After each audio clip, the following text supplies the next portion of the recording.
Fala, minha galera do canal Audiolivros. E antes da gente começar o audiolivro de hoje, eu vou pedir para você se inscrever no canal, ativar o sininho das notificações, para você ficar a par de todos os nossos vídeos.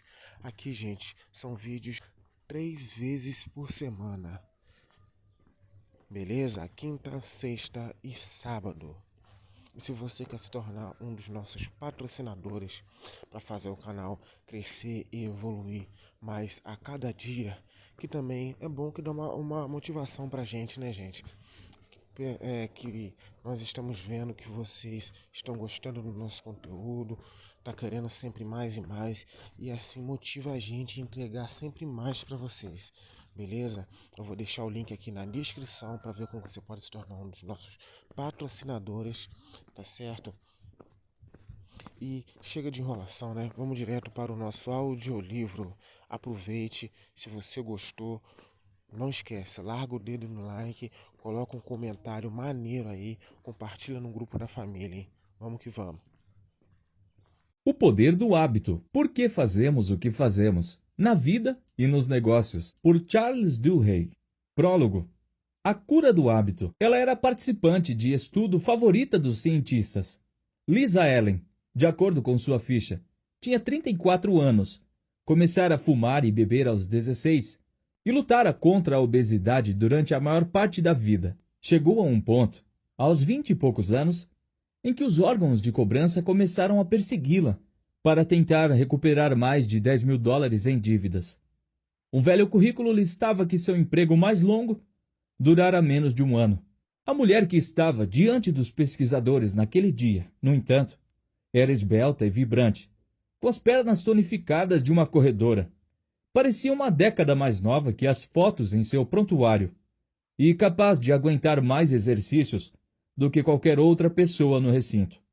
Segundo o relatório mais recente em seu arquivo, Lisa não tinha dívidas, não bebia e estava em seu 39º mês, numa empresa de design gráfico. Quanto tempo faz desde seu último cigarro? Um dos médicos perguntou, dando início à lista de perguntas que Lisa respondia toda vez que vinha a esse laboratório. Perto de Bethesda, Maryland, quase 4 anos, ela disse. Eu perdi 27 quilos e corri uma maratona desde então.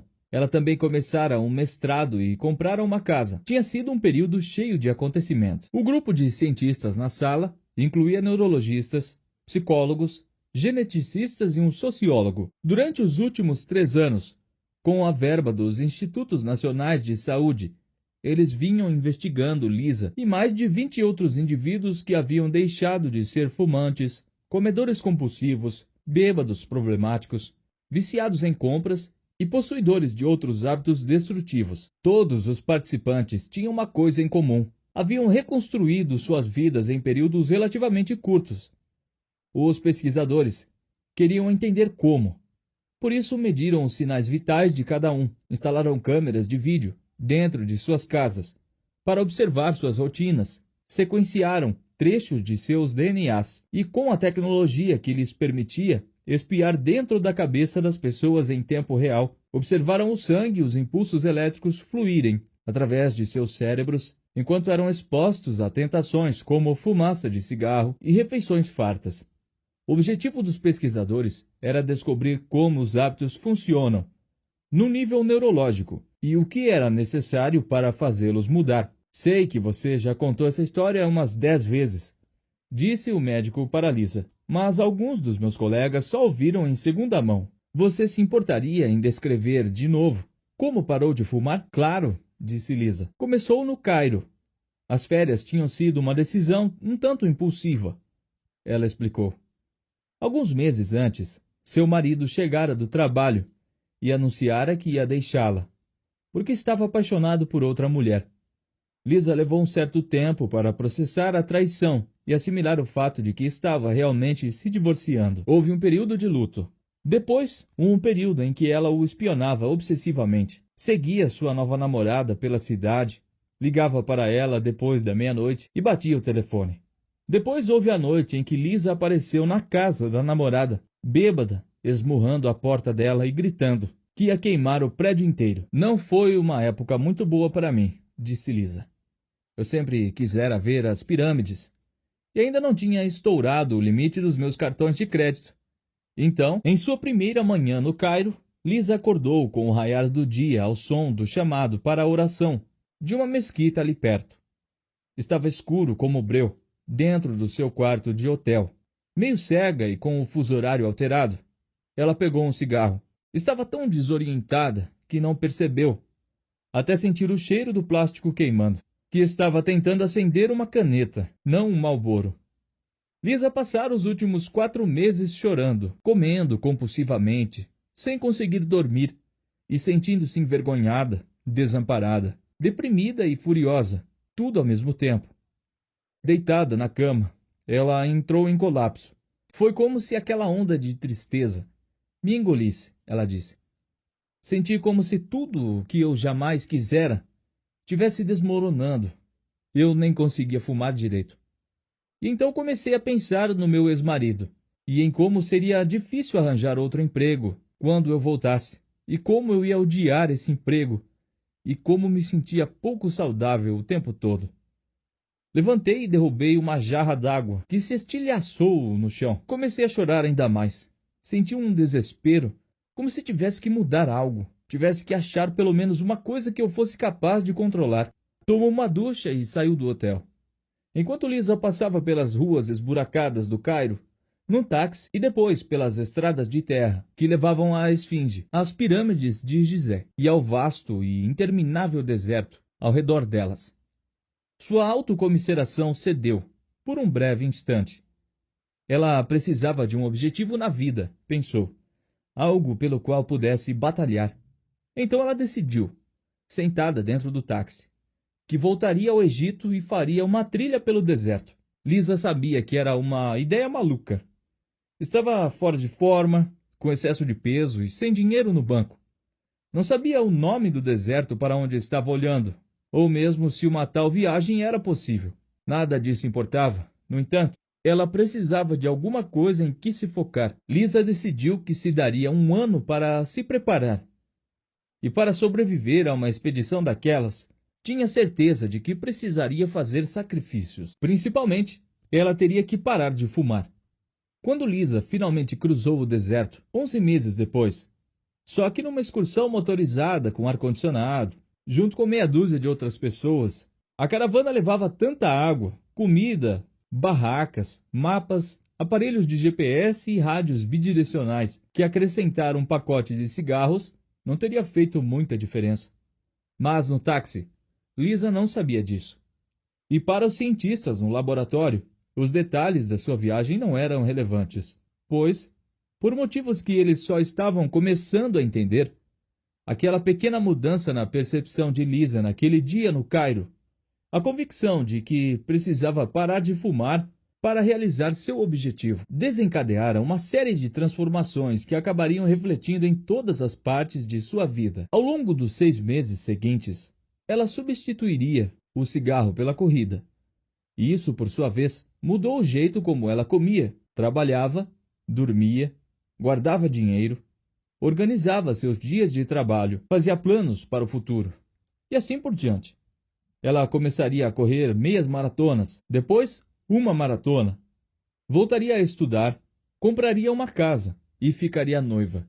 Por fim, ela foi recrutada para o estudo dos cientistas. E quando os pesquisadores começaram a examinar as imagens do cérebro de Lisa, viram algo notável. Um conjunto de padrões neurológicos, seus antigos hábitos, tinha sido suplantado por padrões novos. Eles ainda podiam ver a atividade neural de seus antigos comportamentos, porém esses impulsos estavam superados por uma série de novos desejos. Conforme os hábitos de Lisa mudaram, seu cérebro mudara também. Os cientistas acreditavam que não tinha sido a viagem ao Cairo que provocara a mudança, nem o divórcio ou a travessia do deserto, mas o fato de que primeiro Lisa se concentrara primeiramente em mudar um único hábito, o fumo. Todos os participantes do estudo haviam passado por um processo semelhante, focando-se num único padrão, o que é conhecido como um hábito angular. Lisa também ensinara a si mesma a reprogramar as outras rotinas automáticas de sua vida. Não só os indivíduos são capazes de mudanças como essa. Quando as empresas se concentram em mudar hábitos, organizações inteiras podem ser transformadas. Empresas como a Procter Gamble, a Starbucks, a Alcoa e a Target já tiraram proveito dessa revelação para influenciar o modo como o trabalho é feito, como os funcionários se comunicam e, sem que os clientes percebam, o jeito como as pessoas fazem compras. Quero lhe mostrar uma de suas tomografias mais recentes. Um pesquisador disse a Lisa, perto do final de seu exame. Ele exibiu uma figura numa tela de computador, que mostrava imagens do interior da cabeça dela. Quando você vê comida, estas áreas, ele apontou para um lugar perto do centro do cérebro dela, que são associadas a anseios e fome, ainda estão ativas. Seu cérebro ainda produz os impulsos que faziam você comer em excesso. No entanto, tem atividade nova nesta área. Ele apontou para a região mais perto de sua testa, onde acreditamos que a inibição comportamental e a autodisciplina começam. Essa atividade foi se tornando mais acentuada a cada vez que você veio aqui. Lisa era a participante favorita dos cientistas, porque suas tomografias eram muito convincentes, muito úteis para criar um mapa no qual os padrões comportamentais, os hábitos, residem dentro de nossas mentes. Você está nos ajudando a entender como uma decisão se torna um comportamento automático. O médico lhe disse. Todas as pessoas no recinto sentiam que estavam no limiar de alguma coisa importante, e estavam mesmo. Quando você acordou hoje de manhã, qual foi a primeira coisa que fez? Você foi direto para o chuveiro? Checou seu e-mail? Ou pegou um donut no balcão da cozinha? Escovou os dentes antes ou depois de se enxugar? Amarrou o sapato esquerdo ou direito primeiro? O que você disse para os seus filhos antes de sair de casa? Que caminho pegou para ir ao trabalho quando você chegou à sua mesa? Respondeu e-mails? Conversou com um colega ou foi logo a escrever um memorando? Salada ou um hambúrguer no almoço? Quando chegou em casa, calçou tênis e saiu para correr? Ou pegou um drink e foi jantar na frente da TV? Toda a nossa vida, na medida em que tem uma forma definida, não é nada além de uma massa de hábitos, escreveu William James em 1892. A maioria das escolhas que fazemos a cada dia pode parecer fruto de decisões tomadas com bastante consideração. Porém, não é. Elas são hábitos. E embora cada hábito signifique relativamente pouco por si só, ao longo do tempo, as refeições que pedimos, o que dizemos aos nossos filhos toda noite, se poupamos ou gastamos dinheiro, com que frequência fazemos exercícios e o modo como organizamos nossos pensamentos e rotinas de trabalho tem um impacto enorme na saúde, produtividade, segurança financeira e felicidade. Um artigo publicado por um pesquisador da Duke University em 2006 descobriu que mais de 40% das ações que as pessoas realizavam todos os dias não eram decisões de fato, mas sim hábitos. William James, assim como inúmeros outros, de Aristóteles a Oprah Winfrey, passou boa parte da sua vida tentando entender por que os hábitos existem. Porém, só nas últimas 2 décadas os neurologistas, psicólogos, sociólogos e marqueteiros realmente começaram a entender como os hábitos funcionam e, mais importante, como eles mudam. Este livro é dividido em 3 partes. A primeira parte é focada em como os hábitos surgem dentro de vidas individuais. Ela explora a neurologia da formação dos hábitos, os meios de formar novos hábitos e mudar antigos, e os métodos, por exemplo, que certo publicitário usou para transformar a escovação de dentes, antes uma prática obscura, numa obsessão nacional. Ela mostra como a Procter Gamble transformou um spray chamado Febreze num negócio de $1 bilhão, tirando proveito dos impulsos habituais dos consumidores. Como os alcoólicos anônimos reformam vidas, atacando hábitos que estão no cerne do vício. E como o técnico Tony Dungy reverteu a sorte do pior time da National Football League, Liga Nacional de Futebol Americano, fazendo com que as reações automáticas de seus jogadores focassem deixas sutis em campo. A segunda parte examina os hábitos de empresas e organizações bem-sucedidas. Ela mostra em detalhes como um executivo chamado Paul O'Neill, antes de se tornar secretário da Fazenda, converteu uma produtora de alumínio em dificuldades na empresa de mais alto desempenho do índice Dow Jones, enfocando um hábito angular, e como a Starbucks transformou o menino que largara o ensino médio num autogerente, incutindo hábitos projetados para tonificar sua força de vontade. Ela descreve por que mesmo os cirurgiões mais talentosos podem cometer erros catastróficos quando os hábitos organizacionais de um hospital deterioram-se. A terceira parte examina os hábitos de sociedades. Reconta como Martin Luther King e o movimento pelos direitos civis tiveram êxito, em parte por mudarem os hábitos sociais arraigados dos moradores de Montgomery, Alabama, e porque um foco semelhante ajudou um jovem pastor chamado Rick Warren a construir a maior igreja do país, em Saddleback Valley, Califórnia. Por fim, ela explora questões éticas delicadas, tais como se um assassinato na Grã-Bretanha deve ser libertado caso possa argumentar de forma convincente que seus hábitos o levaram a matar. Todos os capítulos giram em torno de um argumento central: hábitos podem ser mudados. Se entendermos como eles funcionam, este livro é baseado em centenas de estudos acadêmicos, entrevistas com mais de 300 cientistas executivos e pesquisas realizadas em dezenas de empresas. Para um índice de fontes, veja o site www.thepowerofhabits.com. Ele aborda os hábitos em sua definição técnica, as escolhas que todos fazemos deliberadamente em algum momento, e nas quais paramos de pensar depois, mas continuamos fazendo, normalmente todo dia. Em certo momento, todos nós decidimos, conscientemente, o quanto iremos comer e quando sairemos para correr. Depois paramos de fazer escolhas, e o comportamento tornou-se automático. É uma consequência natural da nossa neurologia. E entendendo como isso acontece, você pode reconstruir esses padrões do jeito que quiser. Comecei a me interessar pela ciência dos hábitos 8 anos atrás, quando estava trabalhando como repórter de jornal em Bagdá.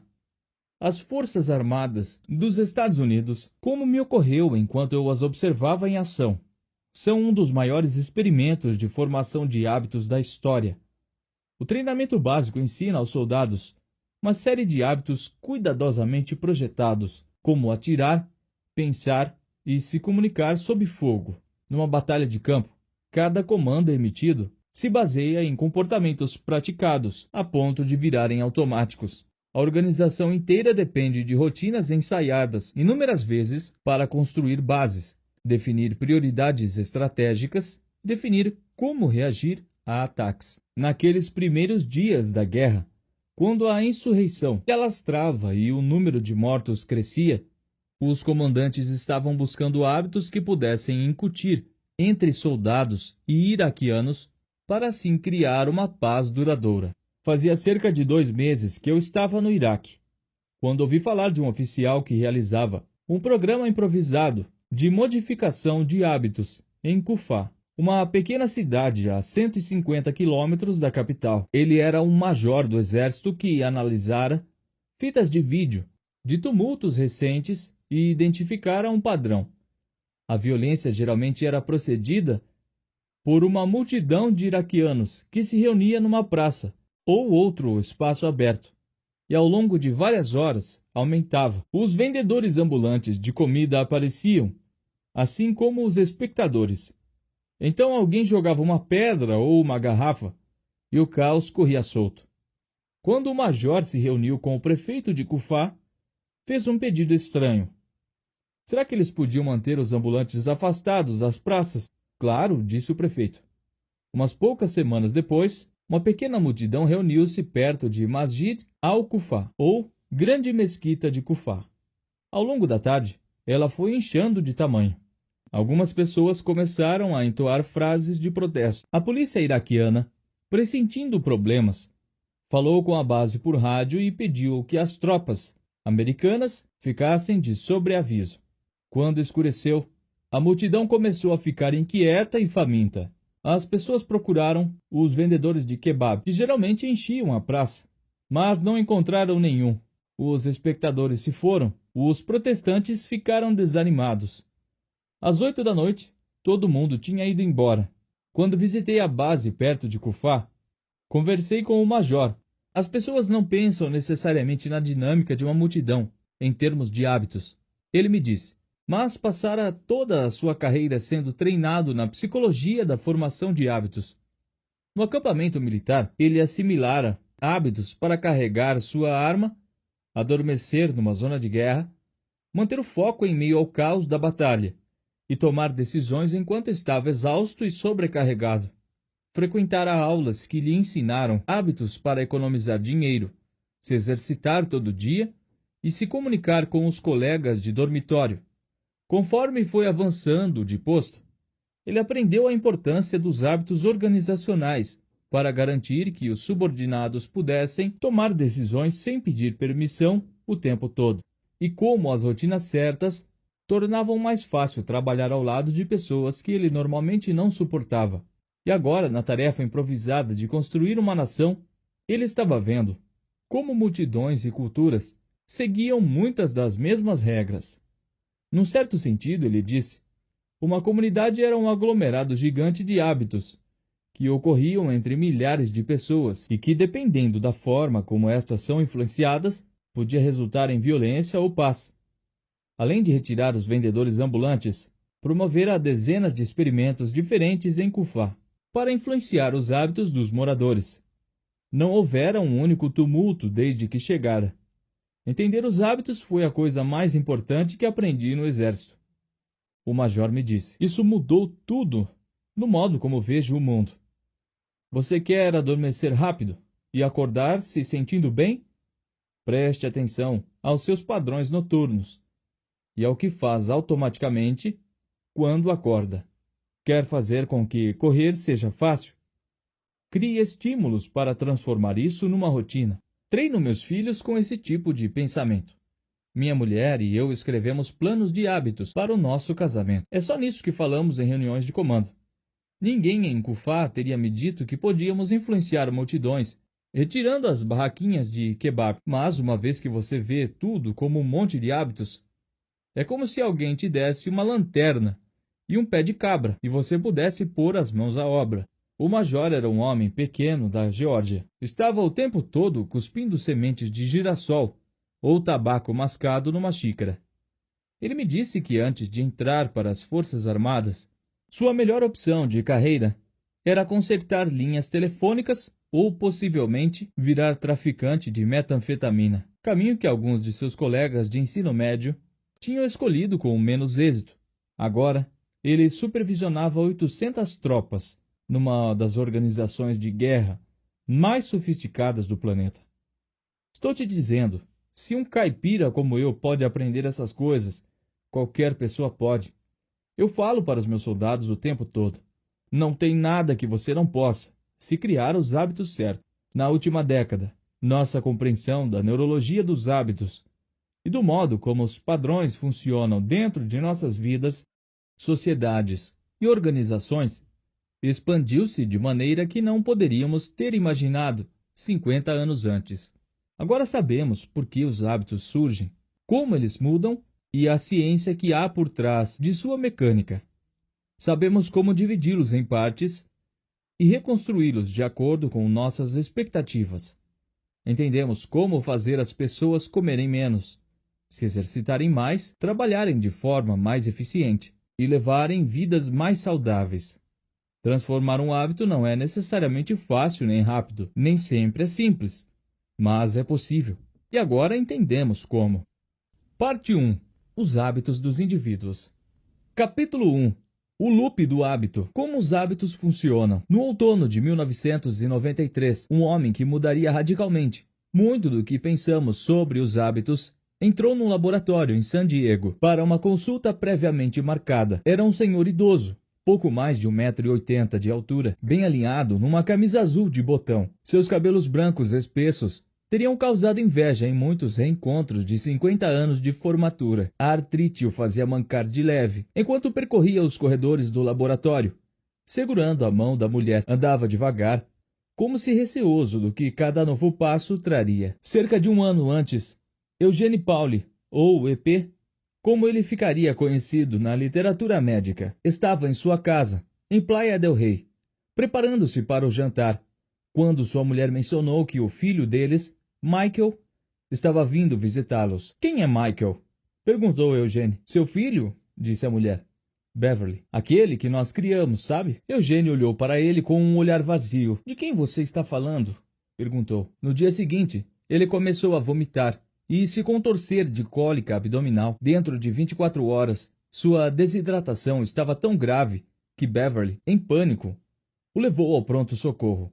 A temperatura começou a subir, atingindo 40 graus, enquanto ele transpirava, formando uma mancha amarela de suor nos lençóis do hospital. Ele ficou delirante, depois violento, gritando e empurrando quando as enfermeiras tentavam dar uma injeção intravenosa em seu braço. Só depois de sedá-lo é que um médico conseguiu cravar uma agulha comprida entre duas vértebras da base de sua coluna e extrair umas poucas gotas de líquido cefalorraquidiano. O médico que realizou o procedimento percebeu na mesma hora que havia um problema.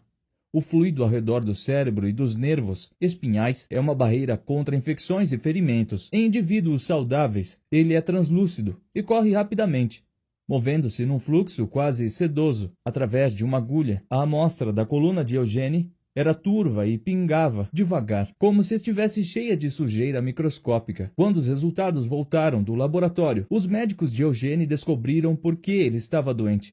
Estava sofrendo de encefalite viral, uma doença relativamente comum que causa feridas, bolhas e infecções leves na pele. Em casos raros, no entanto, o vírus pode traçar um caminho até o cérebro, provocando lesões catastróficas, conforme devora as delicadas dobras do tecido, onde nossos pensamentos, sonhos e, de acordo com alguns, nossas almas residem. Os médicos de Eugênio disseram a Beverly que não havia nada que eles pudessem fazer para reverter o estrago já feito, porém uma grande dose de medicamentos antivirais talvez evitasse que o vírus se espalhasse.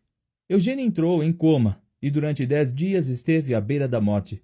Aos poucos, conforme as drogas foram combatendo a doença, sua febre baixou e o vírus desapareceu. Quando ele finalmente acordou, estava fraco e desorientado e não conseguia engolir direito. Não conseguia formar frases e às vezes ficava ofegante, como se tivesse esquecido momentaneamente como se respira. Mas ele estava vivo. Por fim, Eugênio estava bem, o bastante para passar por uma bateria de testes. Os médicos ficaram surpresos ao descobrir que seu corpo, incluindo seu sistema nervoso, parecia em boa parte ileso. Ele conseguia mexer os membros e reagia a sons e luzes. Tomografias cerebrais, no entanto, revelaram sombras nefastas próximas do centro de seu cérebro. O vírus destruíra um trecho oval de tecido, perto de onde o crânio encontrava a coluna vertebral. Talvez ele não seja mais a pessoa que você lembra. Um dos médicos avisou a Beverly. Você precisa estar preparada, caso seu marido não exista mais. Eugênio foi transferido para outra ala do hospital.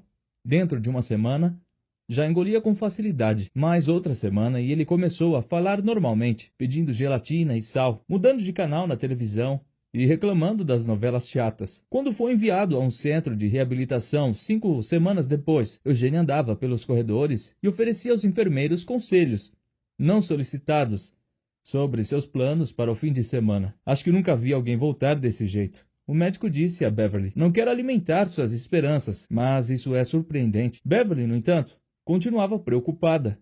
Na clínica de reabilitação, ficou claro que a doença havia alterado seu marido de modos perturbadores. Por exemplo, Eugênio era incapaz de lembrar que dia da semana era, ou os nomes de seus médicos e enfermeiros, por mais vezes que eles se apresentassem. Por que eles não param de me fazer todas essas perguntas? Ele perguntou a Beverly um dia, depois que o médico saiu de seu quarto. Quando finalmente voltou para casa, as coisas ficaram ainda mais estranhas. Eugênio não parecia se lembrar dos amigos deles. Tinha dificuldade de acompanhar conversas. Às vezes, de manhã, saía da cama e andava até a cozinha.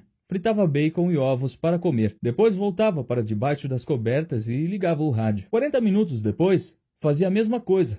Levantava, fritava bacon e ovos, voltava para a cama e mexia no rádio. Depois fazia tudo de novo. Assustada, Beverly procurou a ajuda de especialistas, entre os quais um pesquisador da Universidade da Califórnia, em San Diego, especializada em perda de memória. E foi assim que, num dia ensolarado de outono, Beverly e Eugênio se viram num prédio indistinto, no campus da universidade, lentamente caminhando de mãos dadas por um corredor. Eles foram conduzidos a uma pequena sala de exames. Eugênio começou a conversar com uma moça que estava usando um computador. Trabalhei com eletrônica ao longo dos anos e fico impressionado com tudo isso, ele disse, apontando para uma máquina em que ela estava digitando. Quando eu era mais novo, essa coisa teria sido instalada em 2 suportes de 1,80 m, ocupando essa sala inteira. A mulher continuou digitando. Eugênio deu uma risadinha. Isso é incrível, ele disse. Todos esses circuitos impressos e diodos e triodos. Na época em que eu trabalhava com eletrônica, teria 2 suportes de 1,80 m.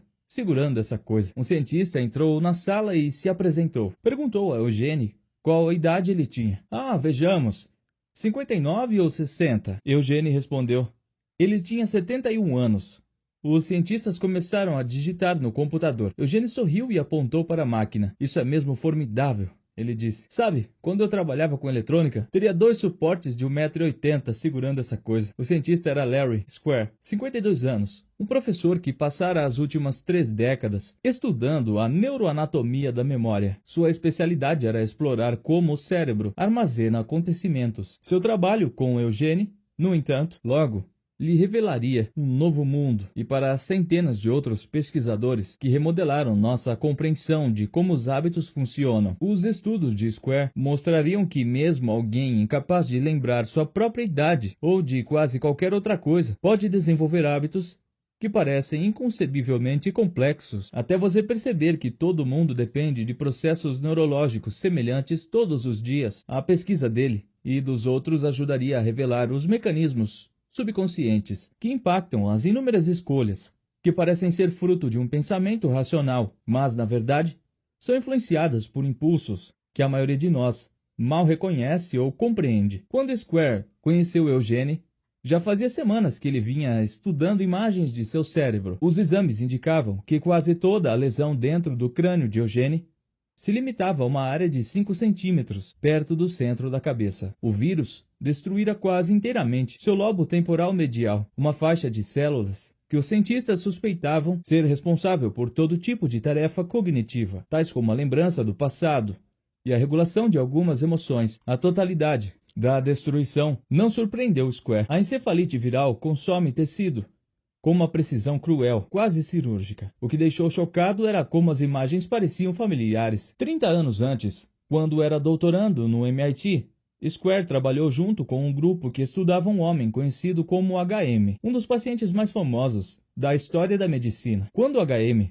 seu nome verdadeiro era Henry Molensa, mas os cientistas protegeram sua identidade ao longo de toda a sua vida. Tinha 7 anos. Protegeram. Foi atropelado por uma bicicleta e caiu, batendo a cabeça com força. Logo em seguida, passou a ter ataques epiléticos e começou a desmaiar. Aos 16, teve sua primeira crise tônico-clônica, o tipo de convulsão que afeta o cérebro inteiro. Em pouco tempo, ele estava perdendo a consciência até 10 vezes por dia. Quando completou 27 anos, HM estava desesperado. Os medicamentos anticonvulsivos não tinham ajudado. Ele era inteligente, mas não conseguia permanecer no emprego. Ainda morava com os pais. HM queria levar uma vida normal, por isso procurou a ajuda de um médico, cuja tolerância com experimentos era maior que seu medo de cometer um erro médico. Estudos haviam sugerido que uma área do cérebro, chamada hipocampo, talvez exercesse um papel nos ataques epiléticos. Quando o médico propôs fazer uma incisão na cabeça de HM, levantar a seção frontal de seu cérebro e com um pequeno canudo sugar de dentro de seu crânio o hipocampo, a parte do tecido ao redor, HM deu seu consentimento. A cirurgia aconteceu em 1953 e quando HM se recuperou, seus ataques epiléticos diminuíram quase de imediato. No entanto, ficou claro que seu cérebro tinha sido alterado radicalmente. HM sabia seu nome e que sua mãe não era irlandesa. Lembrava da queda da Bolsa de 1929 e de noticiários sobre a invasão da Normandia. Mas quase tudo que veio depois, todas as lembranças, experiências e esforços da maior parte da década antes da cirurgia tinha sido apagada. Quando um médico começou a testar a memória de HM, mostrando-lhe cartas de baralho e listas de números, ele descobriu que HM era incapaz de reter qualquer informação nova por mais de 20 segundos. Desde o dia da cirurgia até sua morte em 2008, cada pessoa que HM encontrava, cada música que ouvia, cada sala em que entrava, era uma experiência completamente nova. Seu cérebro tinha congelado no tempo. Todo dia ele ficava perplexo com o fato de que alguém podia mudar o canal da televisão, apontando um retângulo preto de plástico para a tela. Ele se apresentava repetidamente para os médicos e enfermeiras, dezenas de vezes por dia. Eu adorava aprender sobre HM, pois a memória parecia um jeito tão palpável e instigante de estudar o cérebro.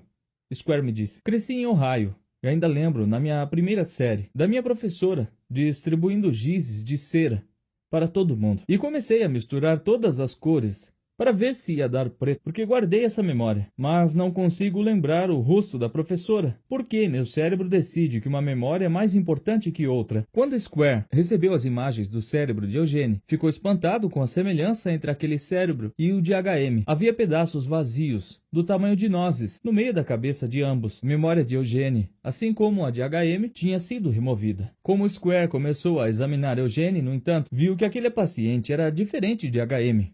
Em alguns aspectos cruciais, enquanto quase todo mundo percebia, minutos após conhecer HM, que havia alguma coisa muito estranha. Eugene conseguia travar conversas e realizar tarefas que não alterariam um observador casual de que havia algo errado. Os efeitos da cirurgia de HM tinham sido tão debilitantes que ele passou o resto da vida internado. Eugene, por outro lado, morava em casa com a mulher. HM não conseguia travar conversas de verdade. Já Eugene tinha a habilidade impressionante de conduzir quase qualquer diálogo para um tema que ele ficasse à vontade para discutir longamente, tal como satélites. Ele trabalhara como técnico para uma empresa aeroespacial, ou as condições climáticas. Square começou a examinar Eugene, perguntando a ele sobre a sua juventude. Eugene falou da cidade onde crescera, no centro da Califórnia, do tempo que servira na marinha mercante, de uma viagem que fizera à Austrália quando era jovem. Lembrava da maior parte dos acontecimentos de sua vida que tinham se passado antes de cerca de 1960. Quando Square perguntava sobre décadas posteriores, Eugene educadamente mudava de assunto e dizia que tinha dificuldade de lembrar de alguns acontecimentos recentes. Square realizou alguns testes de inteligência e descobriu que o intelecto de Eugene ainda era aguçado para um homem incapaz de se lembrar das 3 últimas décadas. Além disso, ele tinha todos os hábitos que adquirira na juventude. Por isso, sempre que Square lhe dava um copo d'água ou o elogiava por uma resposta especialmente detalhada, Eugene agradecia e retribuía o elogio. Sempre que alguém entrava na sala, se apresentava e perguntava como tinha sido o seu dia. Mas quando Square pediu que Eugene memorizasse uma série de números ou descrevesse o corredor em frente à porta do laboratório, o médico descobriu que seu paciente não conseguia reter nenhuma informação nova por mais de 1 minuto. Quando alguém mostrava a Eugene fotos de seus netos, ele não fazia ideia de quem eram. Quando Square perguntava se ele se lembrava de ter ficado doente, Eugene dizia que não tinha lembrança alguma de sua doença, nem da estada no hospital. Na verdade, Eugene quase nunca lembrava que estava sofrendo de amnésia. Sua imagem mental de si mesmo não incluía a perda de memória, e já que ele não conseguia se lembrar da lesão, não conseguia conceber que havia algo errado. Nos meses após conhecer Eugene, Square realizou experimentos que testavam os limites da sua memória. A essa altura, Eugene e Beverly tinham se mudado de Playa del Rey para San Diego,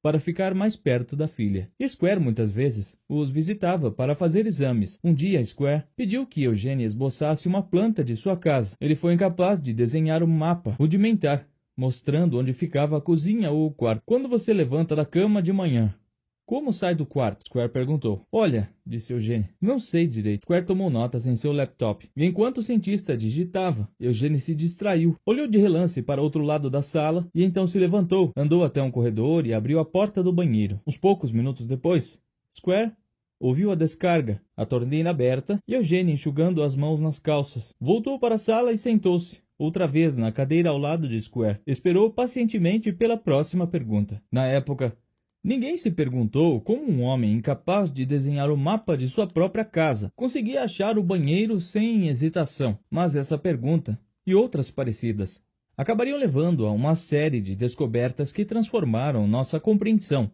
do poder dos hábitos. Isso ajudaria a deflagrar uma revolução científica que hoje envolve centenas de pesquisadores que estão aprendendo pela primeira vez a entender todos os hábitos que influenciam nossas vidas. Quando Eugene se sentou à mesa, olhou para o laptop de Square. Isso é impressionante, ele disse, apontando para o computador. Sabe, Quando eu trabalhava com eletrônica, teria 2 suportes de 1,80 m segurando essa coisa. Nas primeiras semanas depois que eles se mudaram para a casa nova, Beverly tentava tirar Eugene de casa todo dia. Os médicos haviam lhe dito que era importante que ele se exercitasse, e se Eugene ficasse dentro de casa por muito tempo, deixaria Beverly maluca, fazendo as mesmas perguntas inúmeras vezes, num loop infinito. Por isso, toda a manhã e toda a tarde, ela o levava para dar um passeio no quarteirão, sempre juntos, e sempre seguindo o mesmo itinerário. Os médicos tinham avisado a Beverly que ela precisaria monitorar Eugene constantemente. Disseram que se algum dia se perdesse, nunca mais conseguiria achar o caminho de casa. Mas certa manhã, enquanto ela se vestia, Eugene saiu despercebido pela porta da frente. Ele tinha uma tendência a perambular de um cômodo para o outro. Por isso Beverly levou um tempo para perceber que ele tinha sumido. Quando percebeu, entrou em pânico. Correu para a rua e tentou enxergá-lo. Não conseguiu vê-lo. Foi até a casa dos vizinhos e esmurrou as janelas. As casas eram parecidas. Será que Eugene tinha se confundido e entrado em outra? Ela correu até a porta e tocou a campainha, até alguém atender. Eugene não estava lá. Ela correu de volta para a rua, seguindo o quarteirão, gritando o nome de Eugene. Estava chorando. E se ele tivesse ido a algum lugar com trânsito? Como diria alguém onde morava? Ela já estava fora fazia 15 minutos, procurando em toda parte. Então correu para casa a fim de ligar para a polícia. Quando ela entrou, afoita pela porta, encontrou Eugene na sala, sentado em frente à televisão, assistindo ao History Channel. As lágrimas dela o deixaram confuso. Ele disse que não lembrava de ter saído. Não sabia onde estivera e não conseguia entender por que ela estava tão perturbada. Então Beverly viu uma pilha de pinhas na mesa, como as que vira no quintal de um vizinho mais adiante na rua. Ela se aproximou e olhou as mãos de Eugene. Seus dedos estavam melados de seiva. Foi então que ela se deu conta de que Eugene tinha saído sozinho para caminhar. Ele tinha andado até o final da rua e catado alguns souvenirs, e acharam o caminho de casa. Em pouco tempo, Eugene estava saindo para caminhar toda manhã. Beverly tentava impedi-lo, mas era inútil. Mesmo se eu falasse para ele ficar em casa, uns poucos minutos depois, ele não lembrava mais. Ela me disse. Eu o segui algumas vezes para garantir que ele não ia se perder. Mas ele sempre voltava, são e salvo. Às vezes voltava com pinhas ou pedras. Umas vezes voltou com uma carteira, outra com um cachorrinho. Nunca se lembrava de onde essas coisas tinham vindo. Quando Square e seus assistentes ficaram sabendo dessas caminhadas, começaram a suspeitar que estava acontecendo alguma coisa dentro da cabeça de Eugene que não tinha nada a ver com sua memória consciente. Então projetaram um experimento. Uma assistente de Square visitou a casa um dia e pediu que Eugene desenhasse um mapa do quarteirão onde morava. Ele não conseguiu. Mas onde a casa dele estava situada na rua? Ela perguntou. Ele desenhou um pouquinho, depois se esqueceu da tarefa. Ela pediu que ele apontasse qual porta dava para a cozinha. Eugene olhou o cômodo à sua volta e disse que não sabia. Ela perguntou a Eugene o que ele faria se estivesse com fome. Ele levantou, andou até a cozinha, abriu um armário e tirou um pote de amendoins. Mais tarde naquela semana, um visitante acompanhou Eugene em sua caminhada diária. Eles andaram por cerca de 15 minutos pela eterna primavera do sul da Califórnia, com o ar carregado do cheiro de bongaivilhas. Eugene não falou muito, mas sempre guiava o caminho e parecia saber onde estava indo. Nunca pedia informações. Quando eles dobraram a esquina, perto da casa dele, o visitante perguntou a Eugene onde ele morava. Não sei exatamente, ele respondeu. Então seguiu pela sua calçada.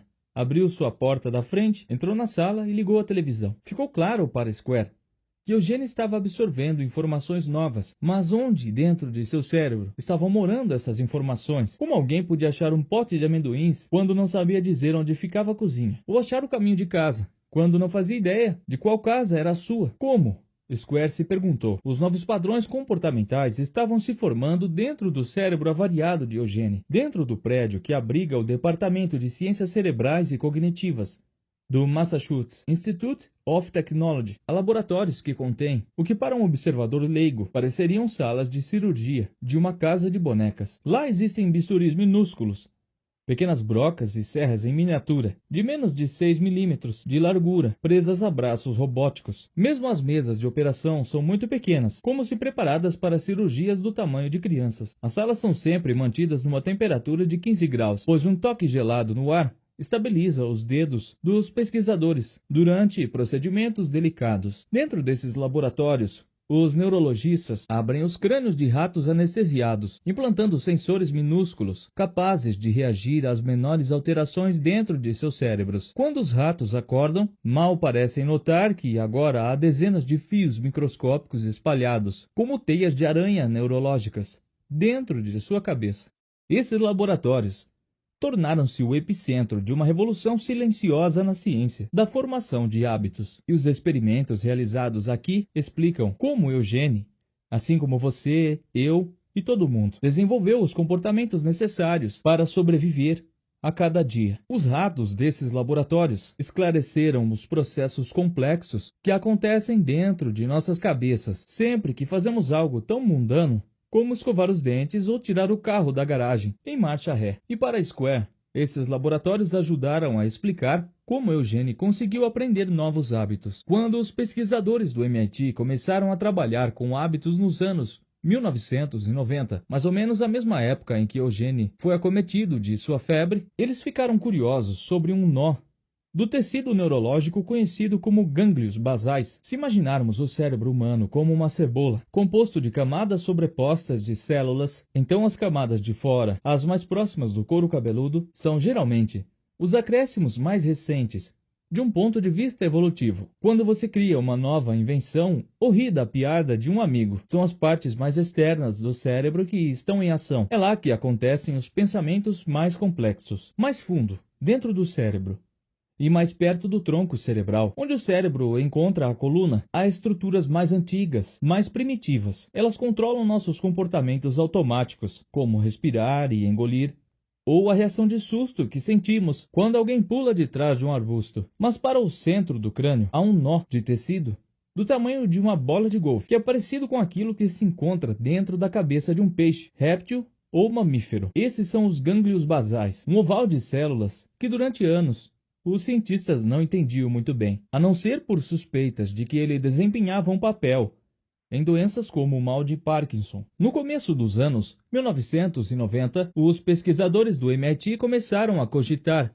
que os gânglios basais talvez pudessem ser essenciais para os hábitos também. Notaram que animais com lesões nos gânglios basais de repente começavam a ter problemas com tarefas como aprender a atravessar labirintos ou memorizar como abrir recipientes de comida. Decidiram fazer experimentos usando novas microtecnologias que lhes permitiam observar nos mínimos detalhes o que estava acontecendo dentro da cabeça de cada rato. Enquanto ele realizava dezenas de rotinas numa cirurgia, inseria-se no crânio do rato algo parecido com um pequeno joystick, com dezenas de fios minúsculos. Depois disso, o animal era colocado num labirinto em forma de T, com chocolate numa das pontas. O labirinto era estruturado de modo que cada rato ficasse posicionado atrás de uma divisória, que se abria fazendo um clique alto. No começo, quando o rato escutava o clique e via a divisória desaparecer, geralmente ia e voltava pelo corredor do meio, farejando os cantos e arranhando as paredes. Parecia sentir o cheiro do chocolate, mas não conseguia descobrir como achá-lo. Quando chegava ao topo do T, muitas vezes virava para a direita, afastando-se do chocolate, e depois acabava indo para a esquerda, às vezes fazendo uma pausa sem nenhum motivo óbvio. Por fim, a maioria dos animais descobria a recompensa, mas não havia padrão discernível no caminho deles. Era como se cada rato estivesse dando um passeio descontraído sem pensar. As sondas nas cabeças dos ratos, no entanto, contavam uma história diferente. Enquanto cada um deles percorria o labirinto, seu cérebro e, em particular, seus gânglios basais trabalhavam intensamente. Cada vez que um rato farejava o ar ou arranhava uma parede, seu cérebro explodia de atividade, como se analisando cada novo cheiro, imagem e som. O rato estava processando informações durante todo o tempo em que perambulava. Os cientistas repetiram o experimento diversas vezes, observando como a atividade cerebral de cada rato se alterava conforme percorria centenas de vezes a mesma rota. Uma série de mudanças lentamente surgiu. Os ratos pararam de farejar cantos e virar para o lado errado. Em vez disso, atravessaram o labirinto cada vez mais depressa e dentro de seus cérebros algo inesperado aconteceu. Conforme cada rato aprendia a se orientar no labirinto, sua atividade mental diminuía. À medida que o caminho se tornava cada vez mais automático, os ratos começaram a pensar cada vez menos. Era como se, nas poucas vezes em que um rato explorava o labirinto, seu cérebro tivesse que trabalhar com força total para dar conta de todas as informações novas. Mas após alguns dias percorrendo o mesmo caminho, o rato não precisava mais arranhar as paredes, nem farejar o ar, e por isso a atividade cerebral associada aos atos de arranhar e farejar ia cessando. Ele não precisava escolher para que direção virar, portanto os centros de tomada de decisão do cérebro ficavam em silêncio. Só o que ele tinha que fazer era lembrar o caminho mais rápido até o chocolate. Dentro de uma semana, até as estruturas cerebrais relacionadas à memória tinham se aquietado. O rato havia internalizado como atravessar o labirinto correndo, num tal grau que quase nem precisava pensar. Porém, essa internalização, correr reto, dobrar à esquerda, comer o chocolate, dependia dos gânglios basais, como as sondas cerebrais indicavam. Essa minúscula e primitiva estrutura neurológica parecia assumir o comando. Conforme o rato corria cada vez mais depressa e seu cérebro trabalhava cada vez menos, os gânglios basais eram essenciais para recordar padrões e agir com base neles. Os gânglios basais, em outras palavras, armazenavam hábitos, mesmo enquanto o resto do cérebro adormecia. Esse processo, em que o cérebro converte uma sequência de ações numa rotina automática, é conhecido como chunking, agrupamento, e está na raiz de como os hábitos se formam. Há dezenas, se não centenas, de blocos de chunks comportamentais, dos quais dependemos todos os dias. Alguns são simples. Você automaticamente põe pasta de dente na escova antes de colocá-la na boca. Alguns, tais como se vestir ou preparar o almoço das crianças, são um pouco mais complexos. Outros são tão complicados que é espantoso pensar que um pequeno pedaço de tecido que evoluiu há milhões de anos possa chegar a transformá-los em hábitos. Pensemos no ato de tirar o carro da garagem em marcha ré. Quando você aprendeu a dirigir, fazer isso exigia grande dose de concentração, e por um bom motivo. A tarefa envolve abrir a garagem, destrancar a porta do carro, ajustar o banco, inserir a chave na ignição, girá-la em sentido horário, mexer nos retrovisores e conferir se não há obstáculos, colocar o pé no freio, engatar a marcha ré, tirar o pé do freio, estimar mentalmente a distância entre a garagem e a rua, enquanto você mantém as rodas alinhadas e observa o trânsito. No sentido contrário, calcular como as imagens refletidas nos espelhos se traduzem em distâncias reais entre o para-choque, as latas de lixo e as cercas, tudo isso enquanto você aplica uma leve pressão ao acelerador e o freio, e muito provavelmente pede ao passageiro que por favor pare de mexer no rádio. Hoje em dia, no entanto, você faz tudo isso cada vez que sai para a rua, quase sem pensar. A rotina acontece por hábito. Milhões de pessoas executam esse intricado balé toda manhã, sem pensar, pois assim que sacamos as chaves do carro, nossos gânglios basais entram em ação, identificando o hábito que armazenamos em nosso cérebro referente a tirar um carro para a rua em marcha ré. Uma vez que esse hábito começa a se desenrolar, nossa massa cinzenta está livre para ficar em silêncio ou dar sequência a outros pensamentos. E é por isso que temos a capacidade mental suficiente para perceber que o Jimmy esqueceu a lancheira dentro de casa. Os hábitos, dizem os cientistas, surgem porque o cérebro está o tempo todo procurando maneiras de poupar esforço. Se deixar por conta própria, o cérebro tentará transformar quase qualquer rotina num hábito, pois os hábitos permitem que nossas mentes desacelerem com mais frequência. Esse instinto de poupar esforço é uma enorme vantagem. Um cérebro eficiente exige menos espaço, o que permite uma cabeça menor, tornando o parto mais fácil e, portanto, causando menos mortes de bebês e de mães. Um cérebro eficiente também nos permite parar de pensar constantemente em comportamentos básicos, tais como andar e escolher o que comer, de modo que podemos dedicar energia mental para inventar lanças, sistemas de irrigação e, por fim, aviões e videogames. Mas preservar o esforço mental é uma questão complicada, pois se nossos cérebros desligam no momento errado, talvez deixemos de notar algo importante, como um predador escondido nos arbustos ou um carro em alta velocidade quando saímos para a rua. Por isso, nossos gânglios basais desenvolveram um sistema inteligente para determinar quando devem permitir que os hábitos assumam o comando. É algo que acontece sempre que um bloco de comportamento começa ou termina.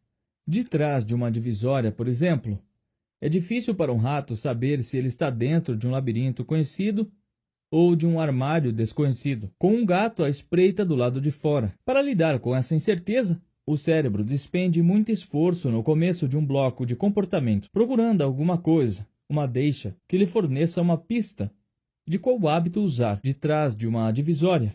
Se um rato ouve um clique, ele sabe que deve usar o hábito do labirinto. Se ouve um miado, escolhe um padrão diferente. Ao fim da atividade, quando a recompensa aparece, o cérebro desperta e confere se tudo ocorreu como esperado. Esse processo, dentro dos nossos cérebros, é um loop de 3 estágios. Primeiro há uma deixa, um estímulo que manda seu cérebro entrar em modo automático. Indica qual hábito ele deve usar. Depois há a rotina, que pode ser física, mental ou emocional. Finalmente, há uma recompensa, que ajuda o seu cérebro a saber se vale a pena memorizar este loop específico para o futuro. Ao longo do tempo, esse loop, deixa, rotina e recompensa, se torna cada vez mais automático. A deixa e a recompensa vão se entrelaçando, até que surja um poderoso senso de antecipação e desejo. Por fim, num laboratório gelado do MIT ou na garagem da sua casa, um hábito nasce. Os hábitos não são inevitáveis, como explicam os 2 capítulos seguintes. Eles podem ser ignorados, alterados ou substituídos, mas a descoberta do loop do hábito é tão importante porque revela uma verdade básica. Quando um hábito surge, o cérebro para de participar totalmente da tomada de decisões. Ele para de fazer tanto esforço ou desvia o foco para outras tarefas, a não ser que você deliberadamente lute contra um hábito, que encontre novas rotinas, o padrão irá se desenrolar automaticamente. No entanto, apenas entender como os hábitos funcionam, aprender a estrutura do loop do hábito, já os torna mais fáceis de controlar. Assim que você divide um hábito em seus componentes, está apto a brincar com as engrenagens. Fizemos experimentos em que treinamos ratos para atravessar um labirinto, até que virasse um hábito, e depois eliminamos o hábito, mudando a localização da recompensa, me disse Anne Grabio, uma cientista do MIT que supervisionou muitos dos experimentos com os gânglios basais. Então um dia colocamos a recompensa no lugar antigo, soltamos o rato e aí está, o velho hábito ressurge imediatamente. Os hábitos nunca desaparecem de fato. Estão codificados nas estruturas do nosso cérebro, e essa é uma enorme vantagem para nós, pois seria terrível se tivéssemos que reaprender a dirigir depois de cada viagem de férias. O problema é que o nosso cérebro não sabe a diferença entre os hábitos ruins e os bons, e por isso, se você tem um hábito ruim, ele está sempre ali à espreita, esperando as deixas e as recompensas certas. Isso explica por que é tão difícil criar o hábito de fazer exercícios, por exemplo, ou de mudar nossa alimentação. Uma vez que adquirimos uma rotina de sentar no sofá em vez de sair para correr, ou de fazer um lanchinho, sempre que passamos por uma caixa de donuts, esses padrões continuam para sempre dentro das nossas cabeças. Segundo a mesma regra, no entanto, se aprendermos a criar novas rotinas neurológicas que sejam mais poderosas que esses comportamentos, se assumirmos o controle do loop do hábito, podemos forçar essas tendências nocivas a ficar em segundo plano, assim como fez Lisa Allen.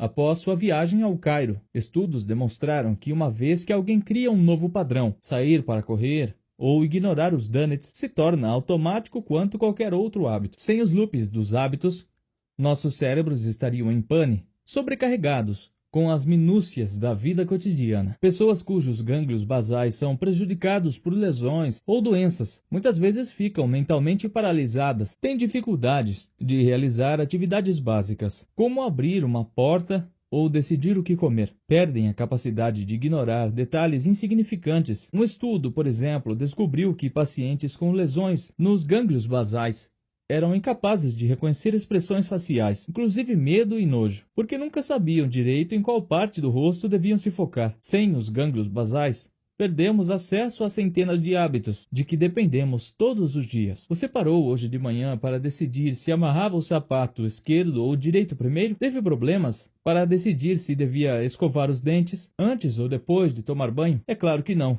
Essas decisões são habituais. Não exigem esforço, contanto que seus gânglios basais estejam intactos e as deixas continuem constantes. Os comportamentos acontecerão sem pensar, se bem que quando você sai de férias, talvez se vista de maneira diferentes, ou escove os dentes num outro momento da rotina matinal sem perceber.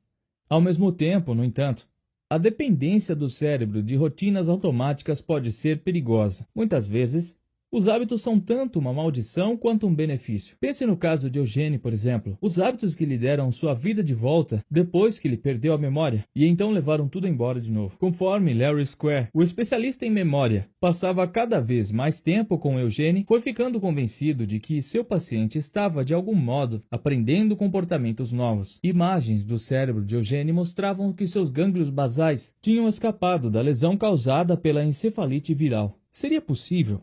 Perguntou-se o cientista, que Eugênio, mesmo com a grave lesão cerebral, ainda pudesse usar o loop da deixa, rotina e recompensa. Será que esse antigo processo neurológico poderia explicar como Eugênio era capaz de dar uma volta no quarteirão e achar o pote de amendoins na cozinha? Para testar se Eugênio estava formando novos hábitos, Square criou um experimento. Pegou 16 objetos diferentes, pedaços de plásticos e peças de brinquedo com cores vivas, e os colocou em retângulos de papelão. Então os dividiu em 8 pares, opção A e opção B. Em cada par, um dos pedaços de papelão, escolhido aleatoriamente, tinha um adesivo na parte de baixo onde se lia correto. Square colocou Eugênio sentado à mesa. Deu-lhe um par de objetos e pediu que escolhesse um deles. Em seguida, pediu que Eugênio virasse o papelão escolhido para ver se havia um adesivo de... E se você quer se tornar um dos nossos patrocinadores para fazer o canal crescer e evoluir mais a cada dia, que também é bom que dá uma motivação para a gente, né, gente? Que nós estamos vendo que vocês estão gostando do nosso conteúdo, tá querendo sempre mais e mais, e assim motiva a gente a entregar sempre mais para vocês, beleza? Eu vou deixar o link aqui na descrição para ver como você pode se tornar um dos nossos patrocinadores, tá certo? E chega de enrolação, né? Vamos direto para o nosso audiolivro. Aproveite, se você gostou, não esquece, larga o dedo no like, coloca um comentário maneiro aí, compartilha no grupo da família, hein? Vamos que vamos.